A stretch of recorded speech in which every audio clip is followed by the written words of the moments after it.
Halo semuanya, buat kamu yang lagi siap-siap daftar SMA atau SMK di Jawa Timur, pasti udah sering denger kan soal jalur domisili? Tapi, sadar nggak sih kalau aturan main untuk jalur yang kelihatannya sama ini ternyata beda banget antara SMA dan SMK? Nah, paham perbedaannya ini bisa jadi kunci lolos atau enggaknya loh. Oke, kita langsung to the point aja ya. Banyak banget yang ngira kalau jalur domisili itu aturannya ya gitu-gitu aja, sama buat semua sekolah. Salah besar. Kenyataannya, aturan nomor satu yang jadi penentu kelulusan kamu di SMA dan SMK itu benar-benar, sekali lagi, benar-benar beda total. Tahu soal ini bisa jadi pembeda antara kamu diterima atau malah terlempar dari persaingan. Jadi sebelum kita bahas lebih jauh, kita samain persepsi dulu. Sebenarnya apa sih jalur domisili itu? Gampangnya, ini adalah jalur khusus buat mereka yang rumahnya dekat banget sama sekolah. Yuk kita lihat definisinya. Simpelnya gini, jalur domisili itu sistem zonasi. Tujuannya baik, yaitu ngasih prioritas ke siswa yang tinggalnya emang di sekitar sekolah. Tapi, nah ini detail pentingnya. Untuk SMA, zonasi ini berlaku buat kamu yang domisilinya di dalam satu wilayah rayon. Sementara untuk SMK, jangkauannya lebih luas, bisa untuk yang di dalam maupun di luar rayon. Oke, selanjutnya kita ngomongin yang paling krusial. Angka. Berapa banyak sih jatah kursi yang disediain buat jalur ini? Nah, disinilah perbedaan besar pertama antara SMA dan SMK mulai kelihatan jelas banget. Nah, lihat deh, untuk SMA kuotanya kelihatannya lumayan besar ya, 35%. Tapi tunggu dulu, ini nggak sesimpel itu. Kuota ini dipecah-pecah lagi, jadi lumayan rumit. Ada 19% buat lulusan tahun ini, terus 15% lagi buat jalur domisili sebaran, dan sisa 1% khusus dialokasikan buat lulusan tahun-tahun sebelumnya. Cukup bikin pusing kan? Sekarang, coba bandingin keribetan tadi sama yang ini. Untuk SMK, kuotanya jauh lebih simpel, cuma 10% dari total kursi. Udah, gitu aja.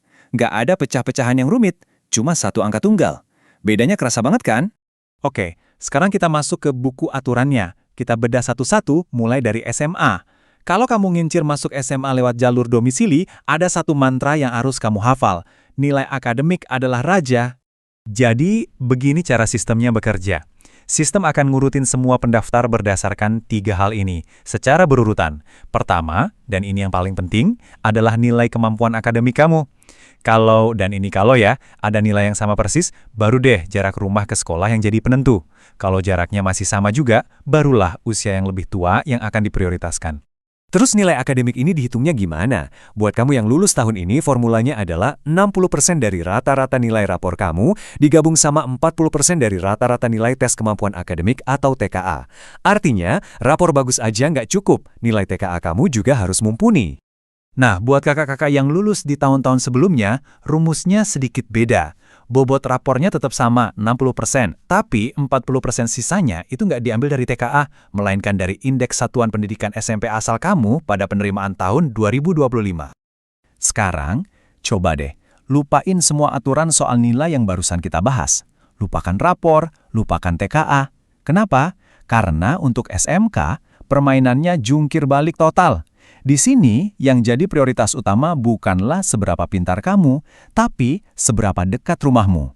Urutan prioritasnya benar-benar beda. Untuk SMK, nomor 1 itu jarak rumah terdekat. Titik. Kalau ada yang jaraknya sama, baru usia yang lebih tua diutamakan. Dan kalau masih sama juga, nah ini unik. Waktu pendaftaran jadi penentu. Siapa cepat, dia dapat. Dan yang paling penting kamu catat, nilai akademik kamu sama sekali tidak diperhitungkan di sini.